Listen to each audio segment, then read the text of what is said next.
see all of you. So before we start getting really serious, how many of you are actually quite nervous the night before when Nancy Pelosi comes to Taiwan? Very nervous. What? Very nervous. Very nervous. So what do you think will happen? The worst thing that can happen is the war. Okay, maybe taking her plane down, right? Actually, so we hope that you share that Taiwan is actually Taiwanese people. We do care about the international society, and as you see, life goes on. And yeah, there's some threats, but we do what we do, and we want to innovate and change the world. So today's topic, when we do startup, when we do innovation, we want to go into hard tech. We want to build barriers. So when we do barrier, we actually, the best way is going from research, but often it's really hard to connect. So today we have amazing panelists that I will introduce to you. And these panelists, they have very diverse background. They have experience through all of it, practice. They are academics in the administration, and also they are founder, investor themselves. So without further ado, let me introduce the first person. Dr. Wang. He is the Chief Superintendent of Shouchuan Memorial Hospital, and he's the Chief Superintendent of the Central Taiwan. So Wang, please have a seat, and please give everybody a quick introduction of yourself. Good morning, everyone. My name is Wayne. Hope you are doing good, and I had a sound sleep last night. Yeah, we just was waiting for the bomb, but it didn't drop. So just a brief introduction of myself. I was born in Taiwan and immigrated to Canada and the US, and I finished med school there and came back to Taiwan, became a surgeon, and practiced surgery for almost now 17 years. So the hospital that I work in is called Shouchuan Memorial Hospital. It's located. There's about 8 hospitals scattered in South and Central Taiwan, and I was appointed the chief of now 3 hospitals of our group just this week.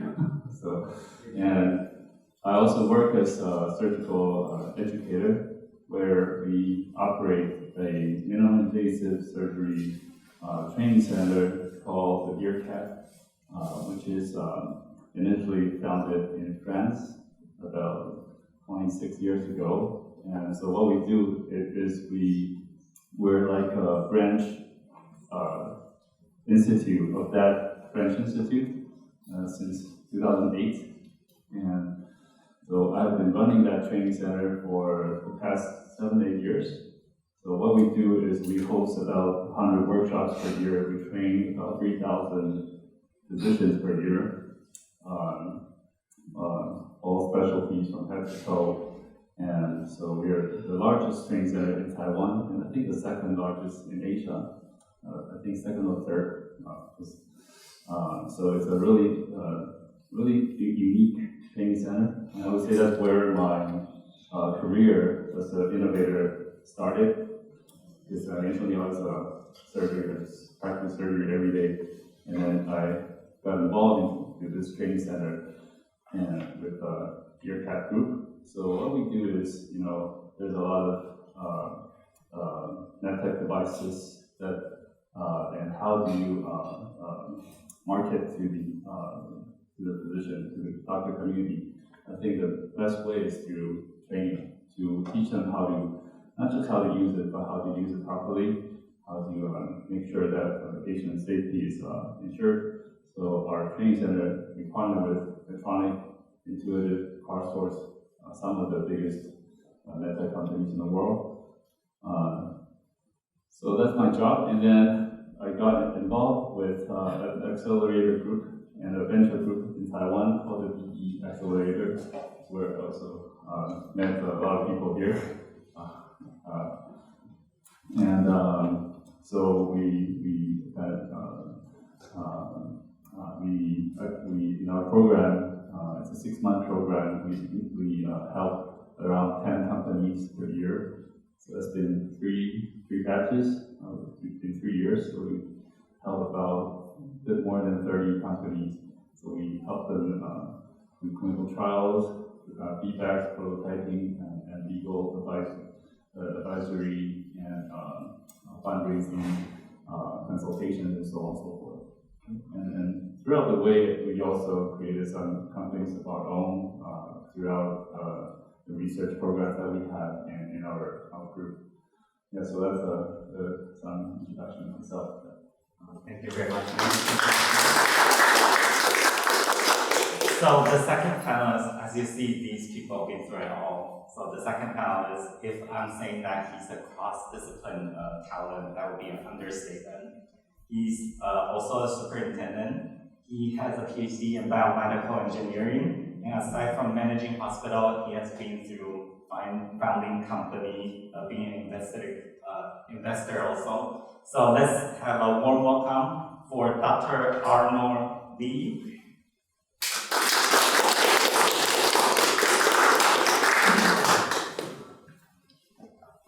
Thank you. First of all, I would like to welcome all of you coming to Taiwan to enjoy the next line. Okay, I will follow the way. Talking about some story about the Shuhan Memorial Hospital. You have the chance to visit the Shuhan next week, I suppose. And not only the AI park, that's just one or two of the largest training centers in the world.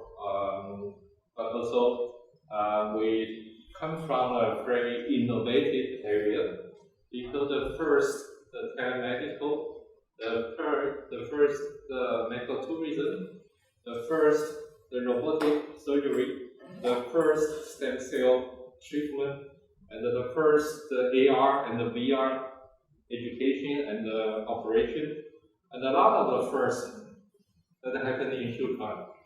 So there was a chance to visit the center of the Shuhan and to feel the environment, a lot of innovation, and then now we go to the next stage. So we encourage our colleagues not only in innovation, not only make some paper, but also to start. And so therefore we join we have our own incubator, and then we have our own accelerator, and then now we have our own venture. So please enjoy and join us. I talked a little bit about myself. I'm a surgeon. My major is orthopedic trauma. And I graduated from the National Yangming Jiaotong University. And then I also a master for the medical management and the public health. And I got my PhD in the biomedical engineering in National Yangming University. And I also have the MBA as well. So just about 10 years ago, I suppose I myself will just look like a surgeon and become the chief, become the superintendent, and become the professor, and then and so on to face the rest of my life. But 2015, my colleagues, the performance about the AR and the MR surgical practice being reported by the Discovery Channel. So therefore, our government pushed, not only encouraged, they pushed to start a company. So therefore, since 2016, I joined the group to become an entrepreneur. So after 3 years as a superintendent in Shuhan, now I spend a lot of my time to help the staff and to help the young group to overcome a lot of the difficulty you will face during the journey, especially in the biomedical part. So I hope that today maybe this is the beginning During the next 3 weeks, you will spend a lot of time to traveling in Taiwan. But after that, we have more chance to cooperate from each other. We hope that here will be your start of your journey as a recruiter. Congratulations and welcome to Taiwan again. And we hope after these 3 days, these 3 days we are a little bit nervous. After 3 days, everything will become smoothly and peaceful. Thank you. Welcome again. Okay, so for the next one, I would like to introduce to you the COO of Rainmaking. He's also a venture partner of Genesis Alternative Ventures. So Leo.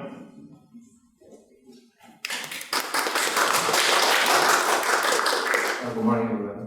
How are you? Your first time to Taiwan? Great. Congratulations. Actually, it will be a very amazing journey for you. And this is Leo from Rainmaking and also from Genesis Alternative Ventures in Singapore.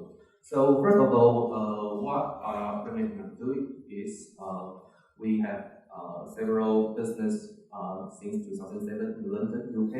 And our business model is kind of different from the accelerators. For the accelerators, they help startups to know the corporate and find a business opportunity. But in Commerce, we do the things different. We help the corporate to know the startup better. So if the corporate they have the CDC, corporate venture capital, or they have the project for find the new technology for deal sourcing, we help them to find the demand of the market to set the next growth curve of their business. For example, in the first, we set our first showcase in London 2007. We helped Visa and Master and the Barclays banks to set up their financial service website. It's a very different about the transaction floor in offline machine ATM. So with the first showcase, we find out, okay, the corporate also need the new technology from the startups and to improve their business and the service or user experience. So during these 15 years, Rainmaking expand from different cities in Europe to Berlin, to Milan, Italy, Arabic countries, and then to Asia. The first station is Singapore, and then to Japan and Taiwan. So for my job, I communicate with different corporates from Japan, Singapore, and help the startups to know the market better. For example, in Taiwan, it's very popular for startups to find the opportunity in Japan. So actually, I just come from Tokyo, Japan 2 weeks ago. I visited some hospitals and the factories to lessen their demand of digital transformation. It's quite popular in Asian countries, including Taiwan. So come back to the topic. What kind of service we can offer is to do the matchmaking between the corporate and the startups. So we know the demand side, not the supply side. So we know the demand, and then we tell you what can you offer for your technology or the solutions. For the healthcare, we also focus on digital healthcare solutions in Taiwan. So as you know, we have different talents and electronic companies. We have the best supply chain in Asia and even in the world. So a lot of startups, they have the digital solutions for the hospitals or the medical workers. So how to find a business model and how to convince the venture capital of the corporate is our focus this year. So just come back to Taiwan and Singapore. So we also have the startups in Singapore or Southeast Asia to know the technology in Taiwan. For example, our AI solutions, how to fit their, for example, the telemedicine is quite different landscape in Taiwan. We have the big populations in other countries, for example, Indonesia. So we also deal with some cultural differences issues between, for example, the Muslim and the Islamic market of their hospital compliance between our solutions. So to sum up, we take the benefit from the startups to meet the demand from the corporate, and we set up our early stage fund in not only in Singapore but also in London, UK.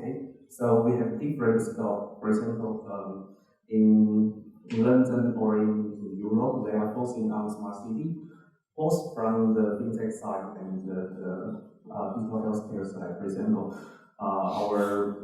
one of our customers is life insurance company. So they have different mindset. For example, they want to find some fintech solutions, but then they also want to find some digital healthcare solutions to recalculate their payment fees or how to design a new project in life insurance. This is what we are doing. One of the things we are doing in Europe. But in Asia, they want to find out the specific problem and help them to meet with them. For example, the workflow between the sectors of the hospital, how to deal with the data, and how can they help the doctors to save their time to meet more patients' demands or their disease. So it's quite different. Everything now is we are trying our best to do that. So we are also glad to connect different startups in our corporates. For example, they are from medical devices companies and pharmacy companies.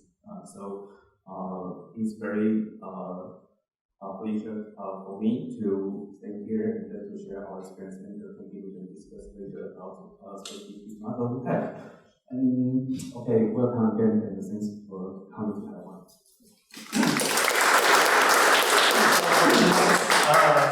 Panelist, he's also a successful entrepreneur who sold his business to ASUS, and he is now the CEO of ASUS Cloud. Let's welcome Mr. Peter Wu.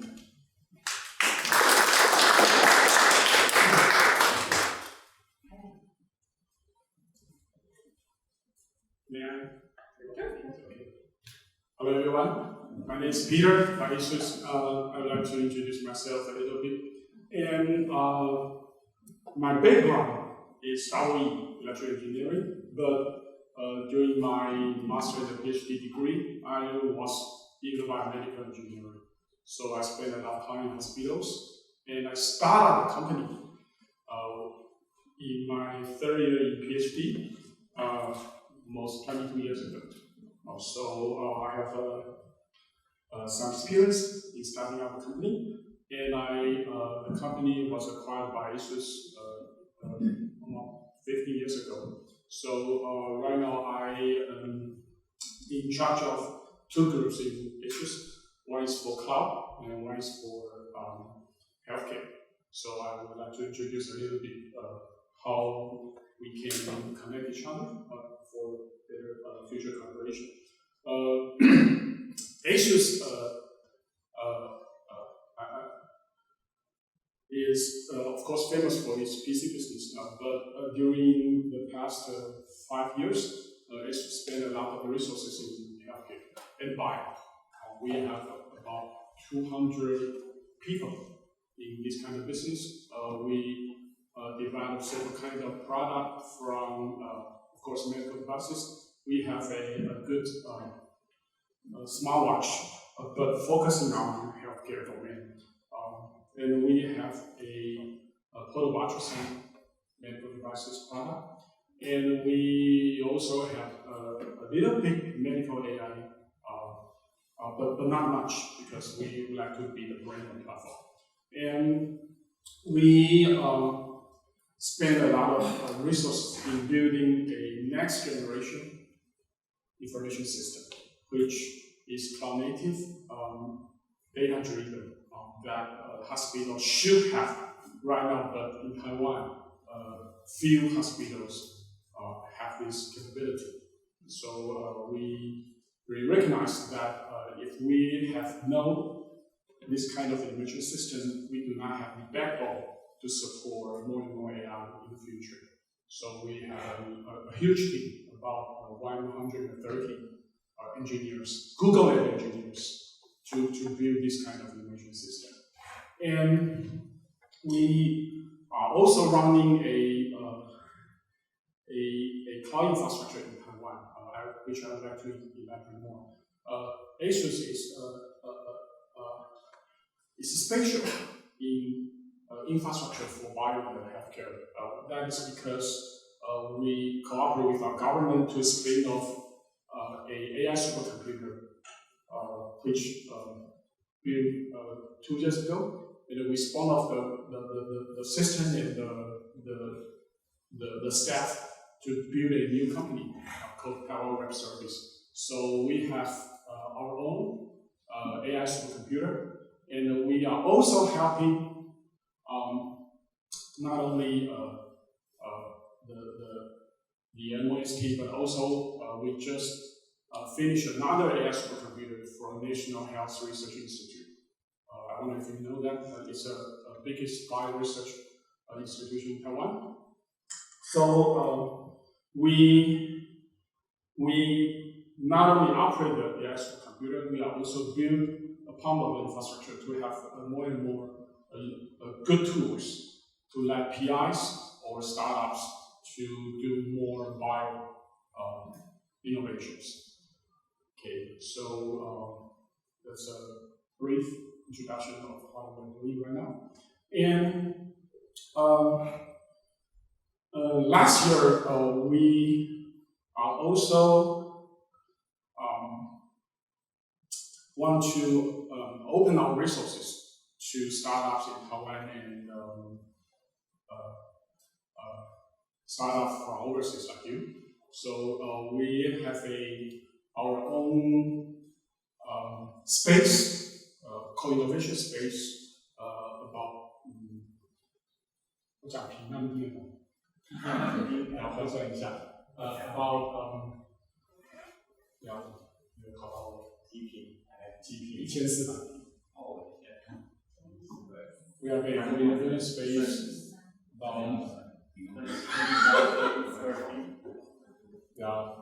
okay, about 4,000 square meters of space, huge space in Taipei, and we signed up a accelerator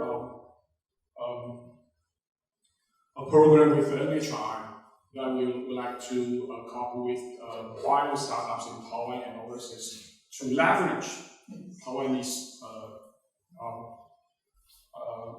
advantage from data to computing power to medical systems.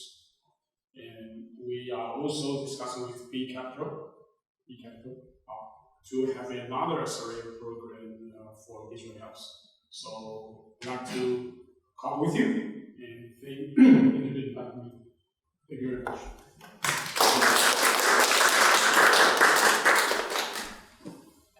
Okay, last but not least, this is someone, we have all the happy hitter, and he's also a happy hitter, but I'll introduce him as more of your peer. He's a co-founder and CIO of Heroic Faith. So please. So hi everyone, this is Yunfi. I'm the CIO and founder of the Heroic Faith Medical Science, and we are doing respiratory monitor powered by AI technology. And I used to say that we are pioneer, but today we have a lot of predecessors here, so we are not really pioneer. We take a lot of help from Taiwan environments like Dr. Huang Wing and also Peter. We have a lot of resources from Taiwan, and we start from the ground zero at unmet medical need, that is in the operation room, the procedure sedations, the patient's breath is not well cared. At the moment in Taiwan, a lot of medical accidents and death happening on the operation rooms from all those, like the patient was not well cared by pulse oximetry. So we found this unmet need, and we started to aggregate the data and aggregate the knowledge in medical experts. They say, hey, they are using stethoscope to listen to patient's breath. They are using the antidote CO2 to look after the patient's vital sign. However, the antidote CO2 doesn't really work very well, just because when they're sampling from your nose and patients are opening their mouths and the gas just flow away. So there's old trick like stethoscope, and we try to use digital solution to renovate the traditional practice. And at that moment, we're just a young startup, we have nothing. And my background is life science. We do like my PhD degree was in neuroscience, so I learned a lot of bio and neural digital signal processing. And at the moment, we're just collecting the data, collecting the auscultation data through digital stethoscope. And we found out that's really hard because with stethoscope, with a handheld stethoscope, you just like doing the breathing detections one by one, little by little. You can just recording for to the most like 30 seconds. So at that time, we're just collecting data very hardly and slowly. So we decided to raise a little money and to build a continuously breathing monitor. So we utilize Taiwanese electronic technology and build up a digital stethoscope can attach on patient's body and record continuously. So we starting from my co-founder is a ICU medical doctor, and we collecting the breathing sound from patients by patients under the IV control. And at the very beginning, we collect about like 1,000 patients, and it's 24 hours recording. So in the very beginning, we have a great amount of the data. Then we starting to do the label, and that's the time I jumped in this career. So we start up a company, and then suddenly a lot of help coming from the government, from the hospital, and from the electronic industry in Taiwan. So we minimize our digital stethoscope, and then we try to get FDA approval. Actually, our company is a 4-year company. We started from 2018, and we get the FDA approval last year. So our device, the digital stethoscope, was legally sold in Taiwan. And then we built our AI model around like 3 years ago. So that was the first time we were using deep learning model to capture the breathing sound. We can detect like inhalation, exhalation, wheezy, crackle. But at that time, we don't have idea what kind of patient we should serve. You know, in the ICU or in the respiratory ward, there's a lot of patients suffer from respiratory distress. And we also know in the operation room, there's a bunch of people, they have respiratory failure during the procedure. So at that time, we're not decided which site our device or our solution should be in what kind of medical field. And then we invite more medical experts to join our teams, and we have sort of A/B test in the ICU and in the operation room. And finally, we decided we should start with procedure sedation first. So last year, we run a clinical trial a multi-center clinical trial in Taiwan, and we are now submitting our data to US FDA. And luckily, by the supporting of like TACCN BE Capital, this year we were elected as a champion from Select USA. So we went to the state last month, and we have like Loma Linda, UCLA, and U Maryland to test out our device to their patients. Yeah, so this is our story, and I would like to show you more. But yeah, thank you. Okay, that's all our panels for today. I will be asking them some questions, will be interacting, and save your question toward the end. So if you have any, or even just after the panel discussion, feel free to connect with these amazing people. So start off with our first question is that they are here in Taiwan, and we want to go out to the global industry. So in your perspective, what is the strength of Taiwan in terms of the global perspective, in the global healthcare community? And if they were to choose something to do in Taiwan, what would really benefit them and let them be able to build their portfolio? So should we go volunteer or the first one? Yeah, okay. The first one always is the easiest one. Because the Taiwan is well known of its ICT industry, as well as our manufacturing the supply chain. So therefore, that we can do a lot of the things behind the story. And we also have the highest service level in medical part.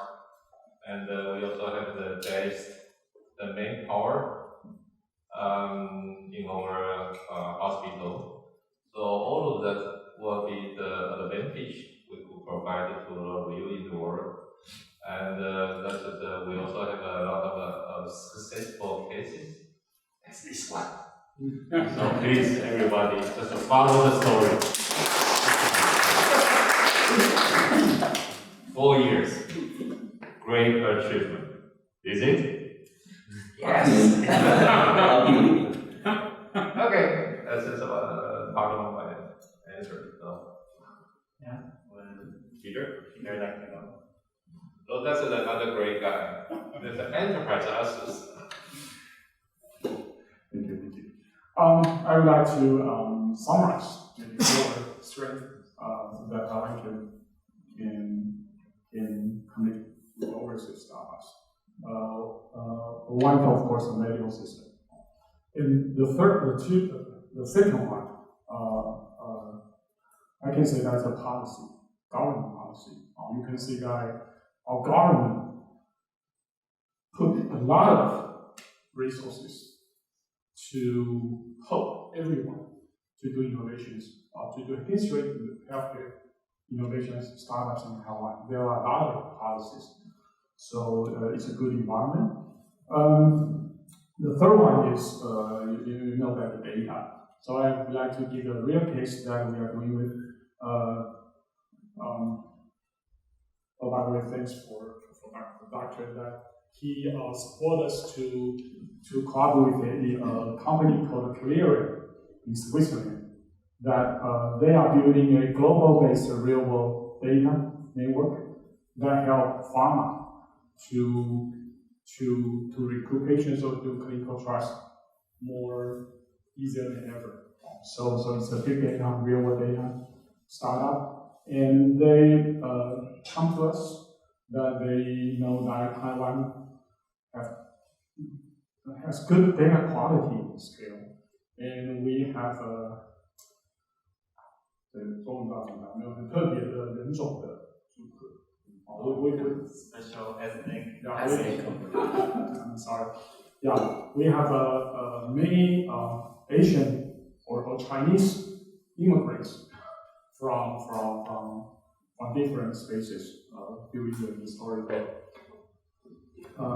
reason. So our data is special, and we have good information system background that we have digital data. So that is the third one, and the fourth one is the supercomputer.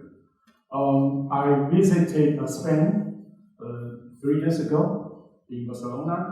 They had also a supercomputer there, and they have a good accelerator program that invite startups and researchers to come to Barcelona to use the supercomputer very cheap and help them to do good innovations there for bio-digital health. So in Taiwan, we are the only supercomputer that can be commercially accessed. So it's a very niche, and plus the third one, data. So we have supercomputer, we have data. We believe we can do with you for better innovations. Thank you. Yeah, Peter described about the Sun history. You know that after our Civil War in 1949, more than 3 million people moved to Taiwan, and after the 3 generations in Taiwan, so therefore, theoretically, now the same thing, maybe 1,000 people in Taiwan that could be represented to the whole Chinese group. You know, that's one of the special advantage you collect the data from Taiwan here, because it can represent in all the Chinese group. Is it? Yes. Yeah, so from the strength side, I would like to describe it in 2 levels. The first is environment, and and the other is our experience. So basically, the intensity of medical care in Taiwan is really high. They are very crowded and plenty of medical experts. And most important is we have a lot of university and hospital, just like Wings Hospital. They have the training center, encourage people to join the biodesign thinking process. That means we will discover a medical need, and then we will do a quick prototypes and try it out on real patient and real cases under the control. So just like me myself, I was from National Taiwan University. We have the biodesign courses about like at least 8 years, I believe. And there's a Stanford biodesign program that it's just past like 12 years. So there's not only medical experts, they really need how to work with the engineering teams. So that is a big landscape of our medical expertise. We have a very close distance and we work together and we know the thinking process to do a new products or do an innovative products. So that's the first things. And the second is, thanks to like Peter, actually our company was benefit from their cloud system. So at the very beginning, an AI startup, or just like me, we were starting from a personal computer or workstations. And then at that moment, we train our model, maybe takes like 2 weeks. So for a very simple attention model, it takes us 2 weeks. And you know, the most important things for a startup is time. So we thanks the help from Taiwan and also Ansys Cloud. They're helping us to use T100s to train our model and that expedite the process into like half day. We can know the result within half day. That is so important. And also that is not that expensive. It's compared to Google Cloud and compared to Amazon, it's just like 1/3 of the price. So thanks a lot. And also, we have a strong ICT industry. That means, like Ansys and the other, our manufacturer is in Taoyuan, is local Taoyuan. And they produce very excellent microphone solution, helping us to minimize the stethoscope. You know, the traditional stethoscope is around like 300 grams. And it's really hard to attach 300 grams with a metallic case onto the patient. That's almost impossible. We minimize our digital stethoscope patch into 13 grams, and it's sponge covered. So it passes the biocompatibility, and you can just attach the sensor on the patient for 24 hours without a problem. So that is why we can collect data. And one last part is, I would say, it's entrepreneurship. So people like me, PhD students in Taiwan, we're really encouraged by the government and our culture. We would like to collaborate with people from all over the world. Just like in my lab in the payment Seneca, we have people from India, people from Afghanistan, everywhere. So we would like to collaborate with each other. Yeah, so this is my experience. Thank you. So we should focus on this guy. He will be the next unicorn. Okay, so for my opinion, here are the things. I believe the market and the society is composed by people. So I want to talk about people in Taiwan. For example, actually I have lived some experience lived in Beijing, China. So compared to countries or to cities between Beijing and Taipei, I believe the people in Taiwan is much open-minded. And I think it's quite important for the startups if you want to start a new business. For example, what kind of economic business you have to find the local partners. So those local partners, they can guide you to find the channels and another opportunities within the, for example, the fundraising opportunity. So I believe the first of all is the people in the society and identify the market. But you may ask, but Taiwan is quite small, so a big population country, so how can I find that opportunity? So the second thing is we are an open-minded society, so we connect with other markets very well, the northern part in Japan and the southern part in Singapore and other countries. So the Taiwan market may be your first step to internationalize your business. So, for example, as other panelists mentioned, the supply chains of the electronic industry, and we also have much more open-minded hospitals, including Sichuan Hospital. So across other countries, I didn't see any hospital they set their own funds because for compared with other organizations, hospital is much more conservative, as you know. But in Taiwan, we can have the fund and supported by the hospital, and then they will offer the place for POC or something. So it's quite different society between the other Asian countries. So the best reason I think is the people in Taiwan. And the last part is, as other panelists talked about the policies. So our government now is doing more and more attractive policies for foreign startups.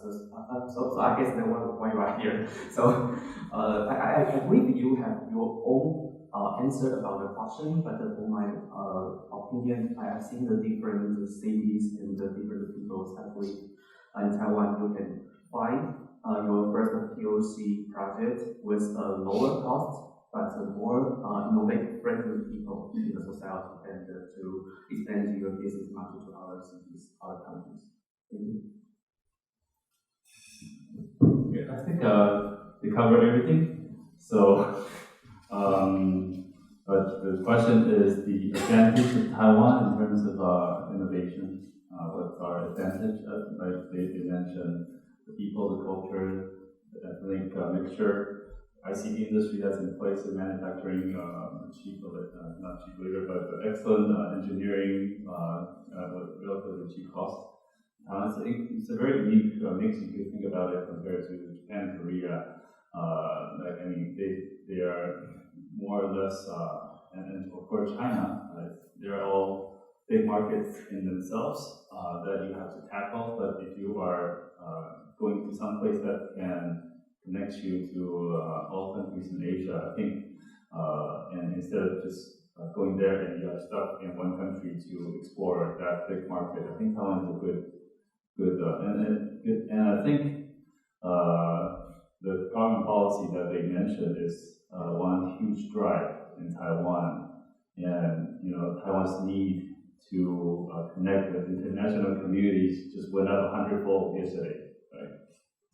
Because we need to, it's like, so I think our government will really, it's changing really rapidly within the last, I would say, 5 years. Every few months we hear a big policy announcement that we need to go out. They're pushing everybody, the academics, industry, the government is giving funds, giving policy changes.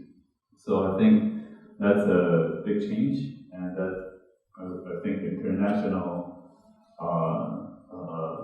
innovative startup community should take advantage.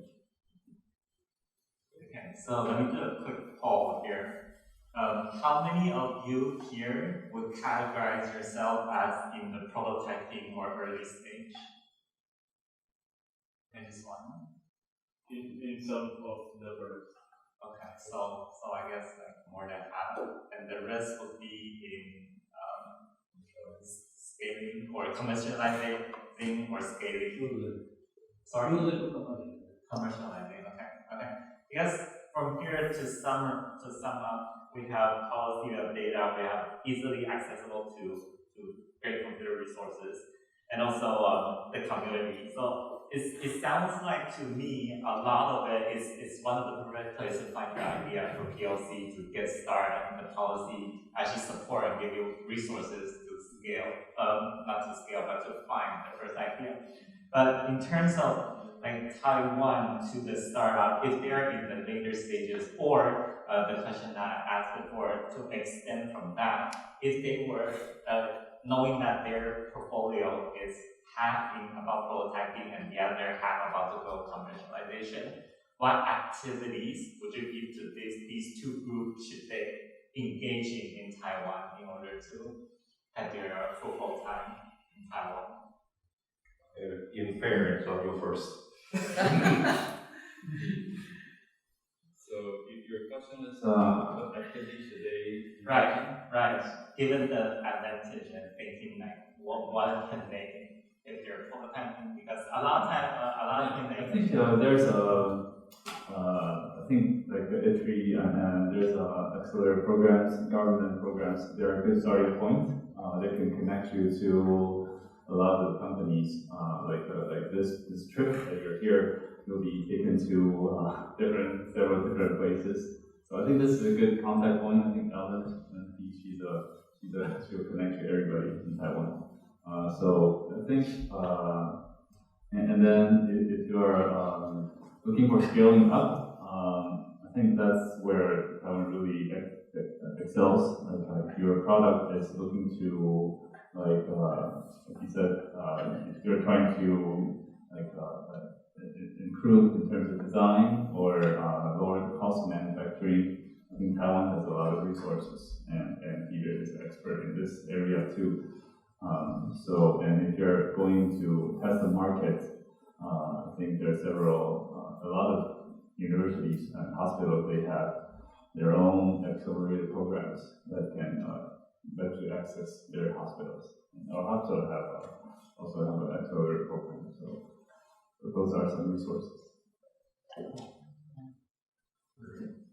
Okay, so let's talk about the community or the business. For example, when we talk about the aspirations of the hospitals, I believe in Taiwan we have a lot of qualified accelerator program in hospitals. So if you are seeking some local partners for channeling or to do commercialization with some doctors in specific sector, you can just use Google to find out the signal or the pitch day.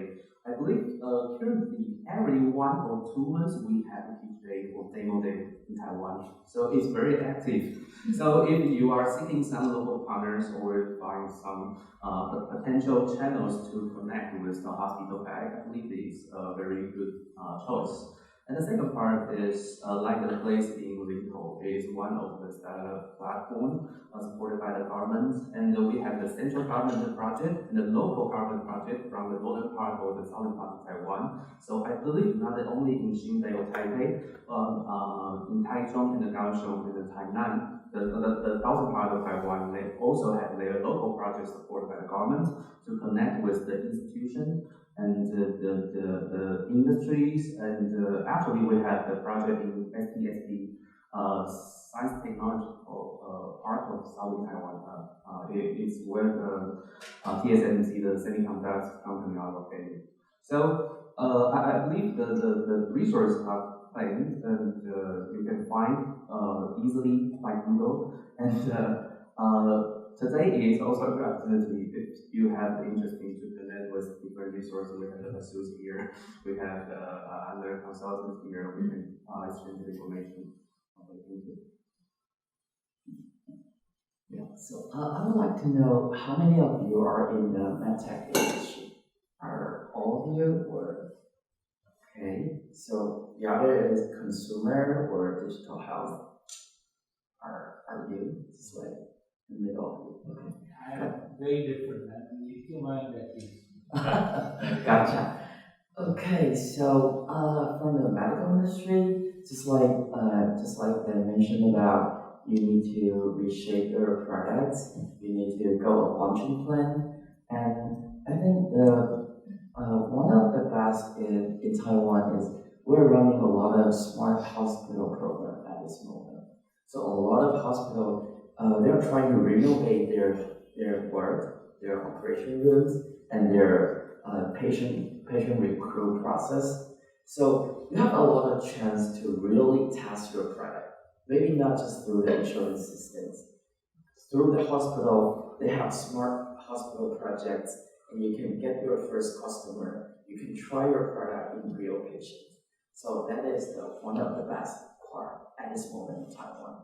But starting from like a few years ago when we just started our company, there's a lot of struggle between the medical experts and engineers. When we talk about just like, hey, this one and that one, when we come into the meeting room, we always have a fight because we don't have idea of it. We don't know how to communicate with each other.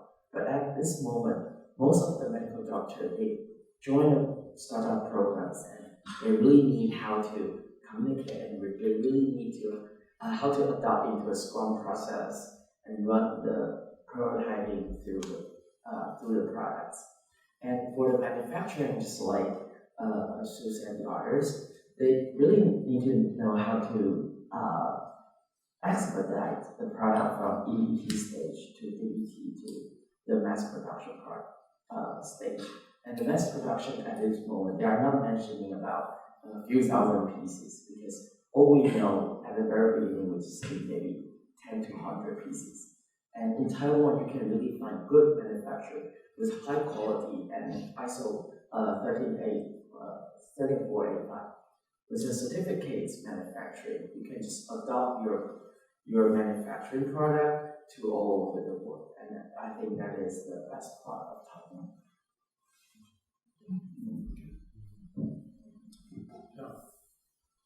Guys, I'm already aware that Taiwan is good for 0 to 1.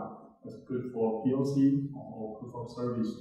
And for scale up your business, Taiwan may be good in manufacturing, but I have to confess that for digital health or bioinformatics, Taiwan is not that perfect for you to test your business. So it's time for you to maybe bring your own resources in your local market, and plus some help from Taiwan that we can grow your business together. Okay, you can find every kind of the resources here, the panelists. So you can find one of the best accelerator, and the second one, that this is the largest private hospital, the platform to prove your concept from when, and there's a venture and the connection to everything you want, the resource, and the successful star. Reference cases, colleagues. You know everything you want to know, and you know the every difficulty they have, and then you are know the top 10 the industry, the ICT industry here in Taiwan. They have some transformation, and they don't have a spin off some of the a group to focus on the healthcare part. So this is the representative of the ASUS, and then you can find some crazy guy like me here to calculate some idea and help to innovate it and to mentor all of the processes you have. Because nowadays in Taiwan, actually we merge the ICT and the healthcare together. You know, the ICT, the enterprise will know the healthcare will be the next future. And then the healthcare part will say, okay, the next era will be the AI, will be the 5G, will be the smart, intelligent healthcare. So therefore, they have to cooperate from each other. So in Taiwan today, the healthcare and the ICT actually fit together. They cooperate together. And the government encourage everything you want. And one of the special part is that we want to unbound the boundary from the regulatory part. So therefore, we will try to set up some reference center as a sandbox. You know, the next step, the sandbox, is quite helpful for every startup to prove their concept under the some cover of the whole government and some willingness of the hospital to help the startup to achieve their dream in Taiwan here. Yeah, this is my answer. You can marry everyone here. Okay, this guy, the unicorn, will say something. No, I just, well, I will add one more thing is, Peter just mentioned about when you want to test your products to commercialize in Taiwan, you will suffer from some difficulty just because we have a single payer insurance system in Taiwan. And a lot of medical hospital or medical center, they are suffer from the single payer because they really look into the cost efficiency. So when you want to try your product and pricing your product, you will suffer from maybe compare the price to over 10 countries around our region. So the pricing will not go very well. However, when you deal with single payer health insurance system, you just need to know their rule and you know the process. And the process now in Taiwan is quite open. So you can easily Google it and you will find all the process, who you're going to deal with. And last year we just announced the medical device regulations, and it is a law. So you just following the all the process, and just like me, we're now mentoring by the Taiwanese FDA. They have a smart medical device office mentoring us to clear all the process until we get the reimbursement. So I think from the commercial stage, this is most important, because for a startup or some maybe medical doctor initiate company, we just don't know who paid the bill. We just know the national health insurance paid the bill. But who paid the bill is really important for the startup company. You can start your commercialize here, but not just follow the price tag in Taiwan, because that would be so long. Thank you. That's a can of worms that we might want to avoid this time. I'm actually from the pharmaceutical, and that's a pain that we actually. So just quick, how many of you are in the device hardware? Okay, so that's probably one of the reasons why you come to Taiwan. How many of you are in software or service oriented? Okay. So you heard that from both sides. We do have a lot of different things that we can offer, especially from the supply chain. And you are seeing that a lot of countries are moving their headquarters or their supply chain to come to find supplies in Taiwan. So in a way that in Taiwan there's a lot more that we can offer, and you keep hearing that, just ask. There's so many people you can ask. So we're very open. It's not that you need to know somebody that knows somebody to get to connect to people here. So just ask. And they're very open. You keep hearing that the hospitals are willing to work. So here is the question for you all, is that if they want to work with hospital, how do they do that collaboration? What do they need to think about? How to establish that collaboration? And maybe for Ring and for Peter, you can think about for big corporate as well. What do they need to think about when trying to collaborate with them? Okay.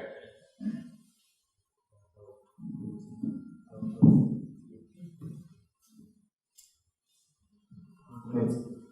So for our experiences to have the startup to collaborate with the hospital and other players, for example, the channels and the medical companies, I think the language is critical. I don't mean the English or Mandarin, not the language. I think the professional language, because of their goals, are different. So for our experiences, how to find the key interests of the hospital and the channels and your business model is the first step. So we talk about who will pay the bill and who needs your product. They might be different group in your supply chain or your market. So in Taiwan, you may find the system integration SI company. They may have the two channel and the relationship to know which demand is prioritized than others, and you can just kick off a small project. And for example, any the scholar project with the specific hospital, because it is very unique for Taiwanese hospital is the national insurance policy. So perhaps the doctor will ask you who will pay the bill, the national insurance or someone. But if you start or kick off the project by some scholar research work, you might get your data and feedback for your potential clients. So I think the difference between the business model and the scholarship or the academic area is quite different, but you can find the mutual language at the first. And the second part is, don't put your partner as your client at the first project. Why is that? Because If you go to join some project with the hospital in Taiwan, perhaps they will become your potential partner, potential client, but then not in this stage. You have to partner with them and to figure out and recognize the real business model with them instead of earning their money. Because if you are doing some commercialization project, for example, one of our staff, they are doing the screening kit for cervical cancer. They want to shorten the workflow with the national health check between the hospital and the data center of the government. So they want to figure out the business model, but they have to partner with the doctor first and not to always think about to earn their money. I think that the price is wrong. So the first step is find the mutual language between the product and the hospital, and find the key interest of the specific doctor, and they will help you to do a lot of how can I say something like the process like IRB of the hospital, because some documentation is quite long, and if they support your project in Scotland area or their research project for their application or something, they will support you and push your product and your idea better in their hospital. So I think it's quite important for the first step for your start for your commercialization project. Thank you.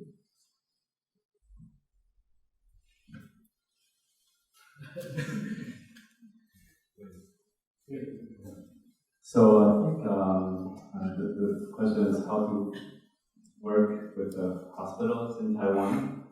I think it's quite important to work with an experienced middleman, I would say. It's either because if you're from abroad, you need to be like you said, Leo said, you need to be familiar with the because even though we have one fixed care system, the motivation of the individual doctors that is willing to, or the hospital, different hospitals that is going to be working with you is really important. You need to figure out what will drive their. It's like any in collaboration with the doctors. You need to figure out what their motivation is, how to align your motivation with theirs. So that's why if you're not familiar with Taiwanese, how the hospital system works. Even though I'm the chief of the hospital and I request that people to talk to you openly, but then how quickly, how passionately they will work with you is another issue. So that's why I prefer to work with the outside company, with the BE Accelerator program, because they are really people with experience in bringing startup companies into the hospital and speaking to doctors in a language that they can understand and that they can find common grounds. So I think it's important, even though if you are not in the medtech industry, I think there are also, like I said, system integration companies that is able to find the link in your industry in Taiwan. I think the TACC here, they are really covering a wide range of industries that you can find connections. Yeah, the hospital, especially in Asia, it's a silo system. Every lab or section or department are separate from each other. It's quite independent for each doctor. So therefore, if you want to go into the hospital, you should fulfill different kind of the need. I would like to say that the 5G, your product will be useful for the patient. is safety or is profitable. And then you will fit the need from the physician. But this is a basic requirement. You should fit the demand from the hospital, the healthcare provider. They consider they consider more about the safety and then more about the reimbursement issue. And then you will think about is another need from the payer, the bill payer. I think how here this is a one payer from our national healthcare insurance, but also nowadays we opened it for the private insurance company as well recently. And then the final is based on the regulatory, it's a public or political issue that the government allow you to do that or not. No matter doesn't matter how the technique is available or not. It's based on the permissions. So this is the 5 key issues you finish, and then you think the next step. So which hospital will be your candidate for your clinical trial? So maybe for foreign, or all of you come from abroad, overseas, the guide it's very difficult to find the place because you have to know the ecosystem of the local hospital here. Maybe some doctor is well known, it's a quite famous professor, but maybe he will still have know any interesting about the clinical trial. And some young guy is not famous, but is a good candidate and he has the motivation to have you or join the your clinical trial. All of that, the data is maybe it's just you cannot get. You cannot take them. So you have to use the accelerator program here, or you to use some SMO or CRO company to help you to find a suitable hospital and the suitable guy. Like here, they mentioned about the Shuchuan, the whole the hospital just like the sandbox. The spirit of the hospital is innovation and encourage everyone to spin open the start. So, but for you, maybe you don't know before.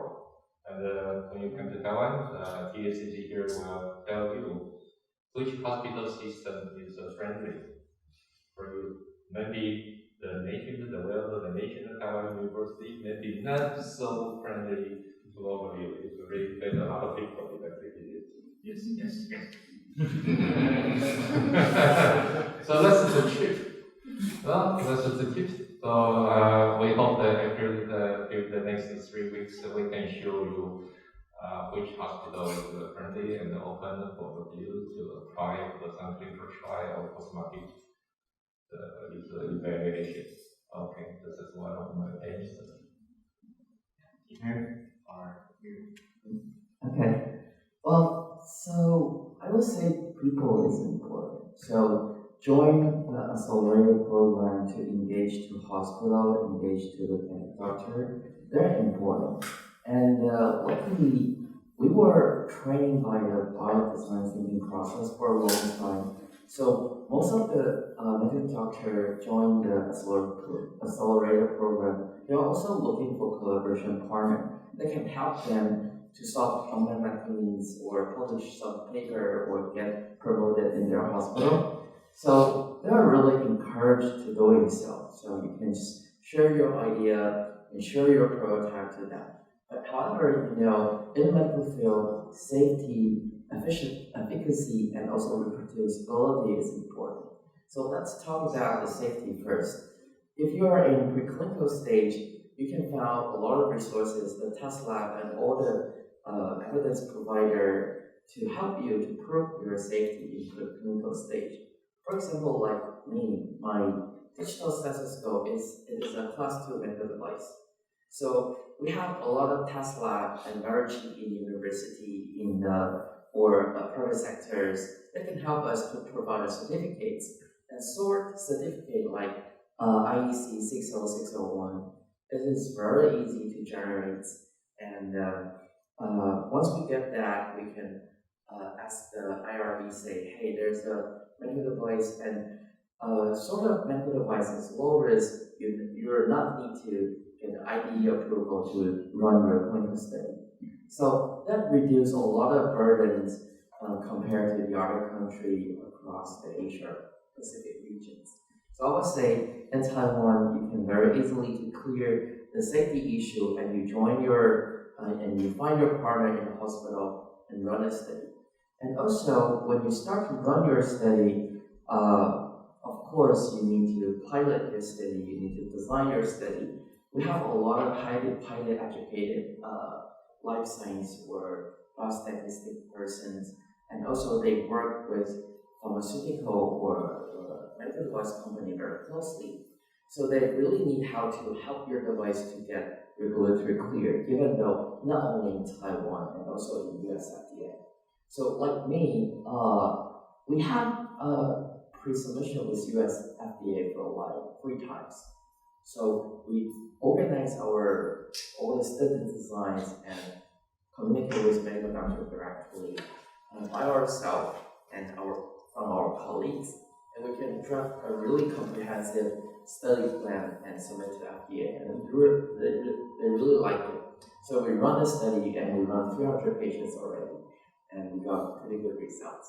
So I think this is one of my best experience. Of course, there's some burdens and some puzzle in between, but we solved it very quickly. Yeah. Anything about working with corporate instead, not just hospital, but Just a few more comments. I recommended first choice when children hospital is the finest choice for you to come into the hospital. You're just saying that because I'm here. No. And not just your trial, I believe there are other open innovation programs for other hospitals you need to dig out. For example, Taipei City government has their own hospitals. They have an open innovation program for smart city, but they have a category called healthcare. So you can send proposal to them. They will help you to connect to the hospital. So it's a resources you can rely on.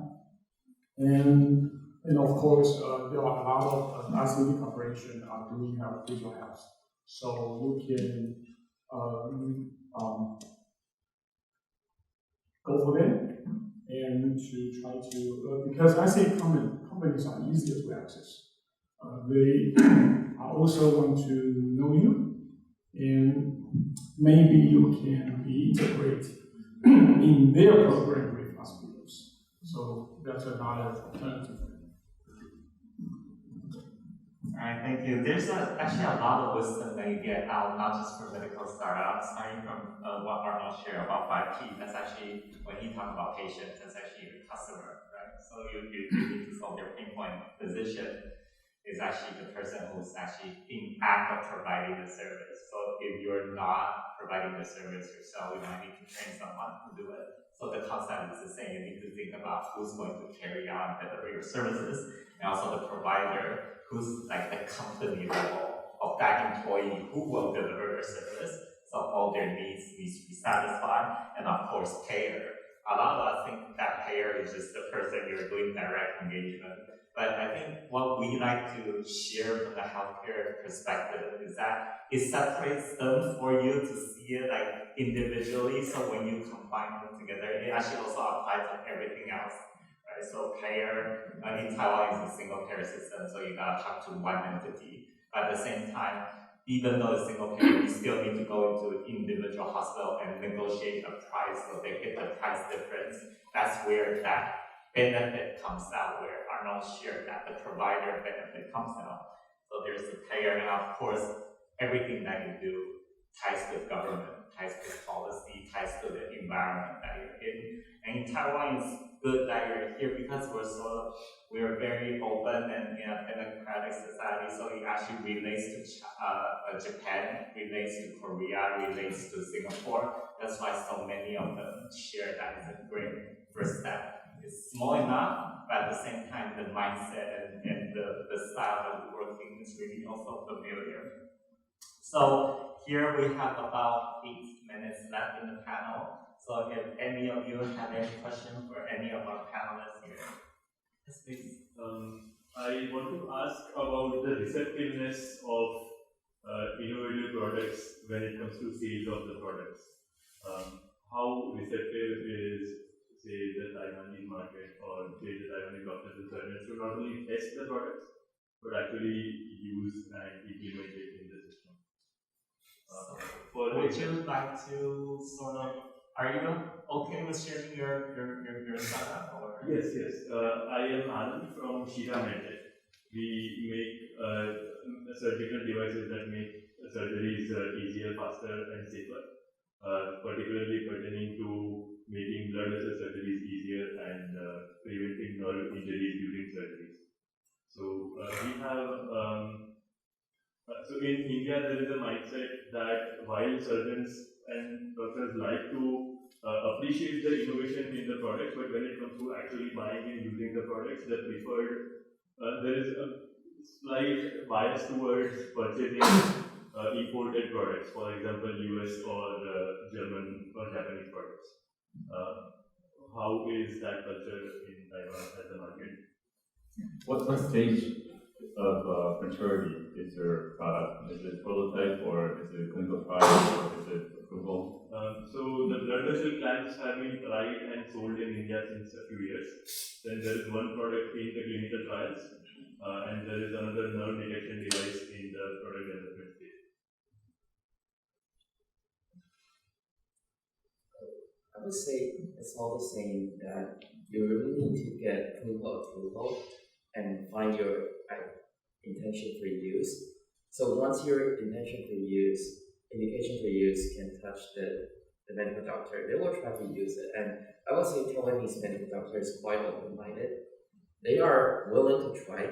However, if you want them to buy, just like your question, you really need to get clinical approval. Yes. And in Taiwan, actually our government's incentive, because we have a single-payer health insurance system, so they're all budgeting, and you need to jump into that reimbursement. That's hard, but the process is clear. I would say the obstacle is still very high. However, once you clear that obstacle, then yeah, you're good to go. But when it comes to, say, the Taiwanese FDA system over here, is that necessary and sufficient, or is there also an underlying expectation that the product should also have CE or US FDA approvals?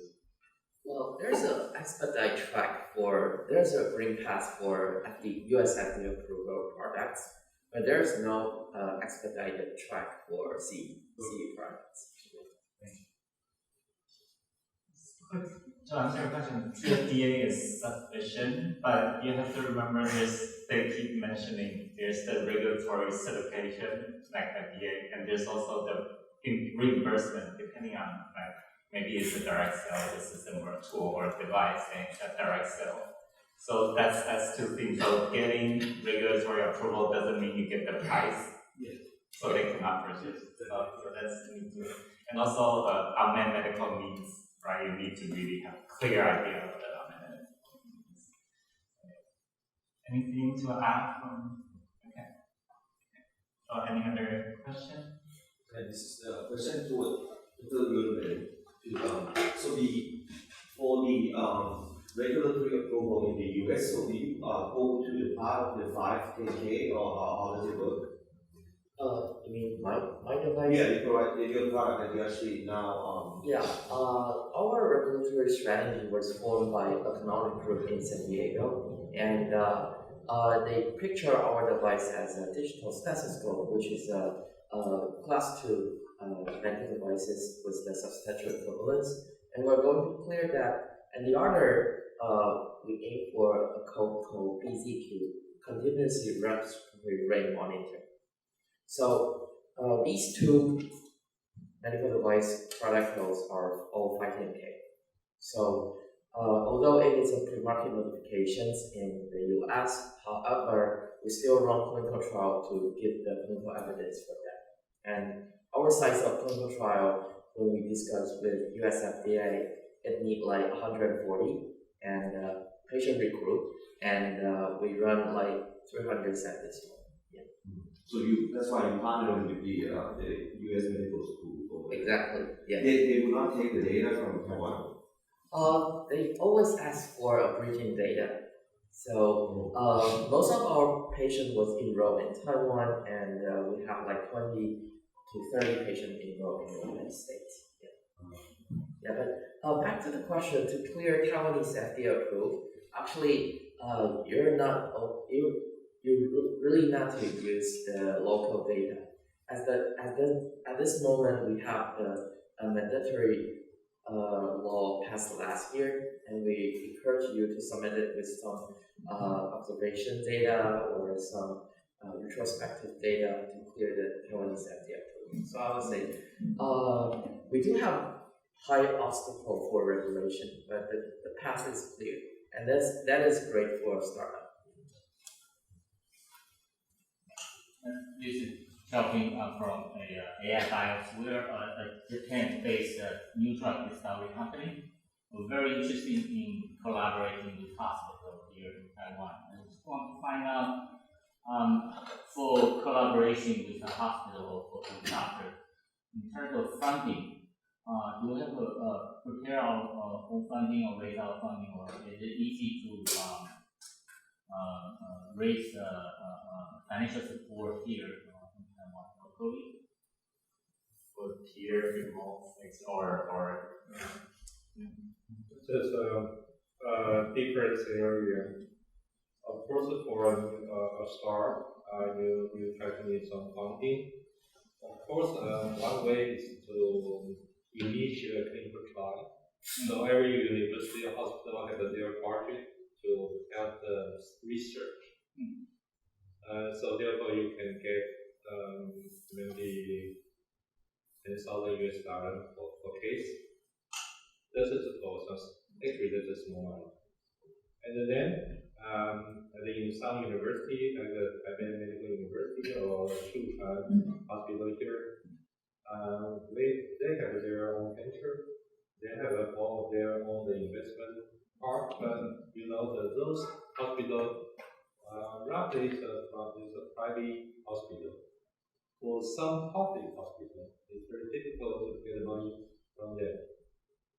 You have to apply, you have to cooperate with some PI to apply some project from the government, from the other industry part. They have their own project to support the research. So there are different kind of the funding resources. But I will mention that all of that is for research and for some clinical trial. If you need a large money, you need some focus from ASUS. There was okay, 1 million for you. You did. So please focus on this one. Okay, your product or your idea will be recognized by the some big company here. They will be helpful and you have the chance. Yeah, I think I would add a little bit. When you want to collaborate with the hospital, you have to have a very clear goal of what you expect to get out of the collaboration. If it's and if your goal is to get approval by regulation, then there's there's a very clear path how many cases you need to collect, and or if you just want to have to get some evidence for your next round of funding, if that's your goal, then you probably don't need a really rigorous trial with a large number. So first, you set a goal, and then if you have expertise within your team, then if not, find some outside consultants to define how much funding you need. right? Because there's a fair price for what you want to do. So find your goal and then find out how much money that will cost. Because if you go approach a hospital with less funding than what is needed, things will run very slowly. Nobody, there's a fair price for asking a PI to do this and that, and asking the research nurse to recruit them to do this and that. So there's a fair price for our hospital and for many hospitals with a lot of experience in clinical trials. There's already set protocols and the process and for different kinds of trials. So and then finding how much money you need, and then you go back and then seek funding for either government support or venture capital support. And I also want to share with another small story. One company I help, that is for the augmented reality, the navigation system, the wearable navigation system. And actually, 2 years before, the FDA request for the Canava study in US, but they fight for several rounds with the FDA. Said, okay, in COVID pandemic, it's very difficult to run a Canava, the human specimen test in US. So they try to fight for the chance to study here, and they got success because we use the training center, the Eureka Taiwan from Wentz Hospital. We prepared all the documents to prove that this is a qualified research institute, and we also provided 6 physicians of CV submit to the FDA, and they agree. All the study, the test, for the human, the Canava human specimen, the navigation, the spy system to be done in Taiwan here. So that's a very good news for some startup here, because now we have one institute approved by the FDA. That's the training center in Shuchang. Yeah, that is all these stories, just like I mentioned about with strong expert in clinical research designs and good clarity of the clinical research, no matter if it's preclinical stage or clinical stage. And about the funding, we are a startup company, and me and my founder, we're just students in the university, and my founder is a visiting attending doctor, but at the moment we started the company, he was studying bioengineering and bioinformatics as a PhD student in National University. So that is where we get the first funding from angel investment. And after that, we started to collect venture capital money through all the funding stage. At this moment, we raised around $9 million US as from our seed round to the Series A. So I would say fundraising is hard, and really thanks to Shouchuan. Shouchuan and the Zhongshan Medical School, they are all our investors during all the funding stage. So for the VC money, yes, we do. We have a lot of open-minded hospital, the private hospital. They are willing to invest in your projects, and of course, most of us are through the accelerator programs. Like me, we're through the B Capital acceleration programs and reach Shouchuan, and they invest in us. And then to the research part, actually, I would say that's very hard to a foreign company to get funding from the research hospital or research projects. However, we can still have some local clinical doctor, they're proposing some research grants, and you can reimburse your product's cost or reimburse some service cost through the research program, but that's it. So you still have to raise your own funding or writing some incentive projects from city governments, like Taipei city government, or